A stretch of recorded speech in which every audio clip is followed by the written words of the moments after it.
मेरे गांव में एक भुल्लन दर्जी थे जो पत्नी और बेटी के साथ रहते थे।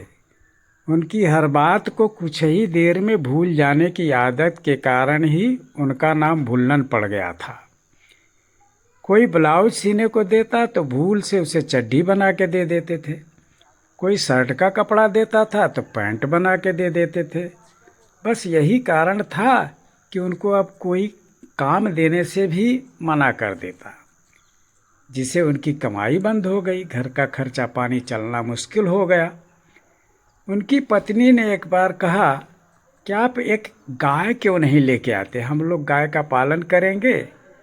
गाय ब्याएगी, दूध देगी, तो उसका दूध भी बेच करके हम लोग घर का खर्चा चला सकते हैं।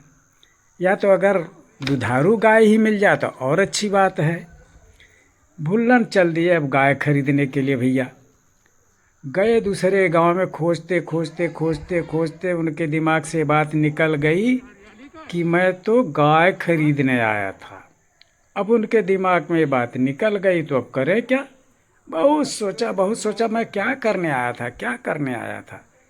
इसके बाद उन्हें ख्याल आ गया कि वो तो अपनी बिटिया के लिए दामाद खोजने निकले हैं।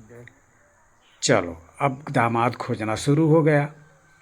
खोजते खोजते एक गांव में उन्हें अपने बेटी के लायक एक वर भी मिल गया, जिससे बातचीत करके शादी ब्याह की तारीख तय करके भुल्लन अपने घर वापस आ गए। अब घर तो वापस आ गए, लेकिन फिर वो बात भूल गए कि मैंने बेटी के लिए दामाद खोज लिया है और शादी भी तय कर ली है, जिसकी वजह से उनके घर वालों को पता भी नहीं चला। अब इधर जब शादी के दिन बारात गांव के पास आ गई तो गांव के लोग दौड़े दौड़े पर गए देखने के लिए। पूछने लगे कि भाई बारात कहाँ और किसके घर जाएगी? बारातियों ने कहा, भैया इसी गांव के भुल्लन दर्जी के घर बारात जाने वाली है। तो गांव वालों ने सोचा ये तो बड़ा गड़बड़ हो गया, भुल्लन के घर पर तो इस तरह की कोई तैयारी नहीं चल रही है। भागे भागे सब लोग भुल्लन के घर गए और कहा कि तुम्हारे घर बारात आ रही है और तुमने किसी को बताया तक नहीं। भुल्लन सबके हाथ जोड़ते हुए बोला, भाई मैं तो भूल ही गया, अब क्या करूं? आपके हाथ जोड़ता हूँ, कैसे भी करके गांव की इज्जत बचाइए, मेरी इज्जत बचाइए भैया। गांव के प्रधान ने कहा, भुल्लन तुम एक काम करो, बिटिया कहाँ है? भुल्लन ने कहा, वो तो अपने ननिहाल गई है। प्रधान ने कहा, तुम एक काम करो, जल्दी जाओ और अपनी बेटी को ननिहाल से लेके आओ।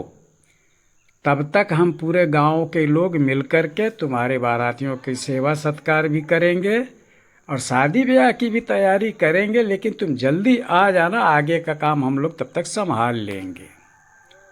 अब भुल्लन भैया चले गए लेने के लिए। इधर गांव के लोग बारातियों के सेवा खातिरदारी किए। एक दूसरी लड़की को दुल्हन बना के उसकी शादी तय करवा दी।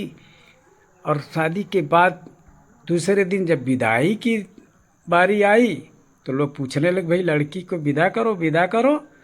थोड़ा देर टाल मटोल के बाद गांव वालों ने तय किया कि इसको विदा भी कर दो, आगे देखा जाएगा। और जब विदाई हो गई लड़की की तो लेकर के गए। कुछ दूर आगे जाने के बाद एक जगह जलपान करने के लिए डोली को जब रुकवाया गई तो उसी जगह पे भुल्लन भी अपनी बेटी को लेकर के आ गया। इधर गांव वालों को जब पता चला तो भुल्लन की बेटी को किसी तरह से डोली में ले जा कर के बिठा दिए और डोली में बैठी हुई लड़की को वहाँ से निकाल लिए। इतनी मेहनत करने के बाद भैया भुल्लन की बेटी की शादी की विदाई भी हो गई। भुल्लन की सांस में सांस आई। इस तरह से भगवान ने गांव की और भुल्लन की इज्जत बचा लिया।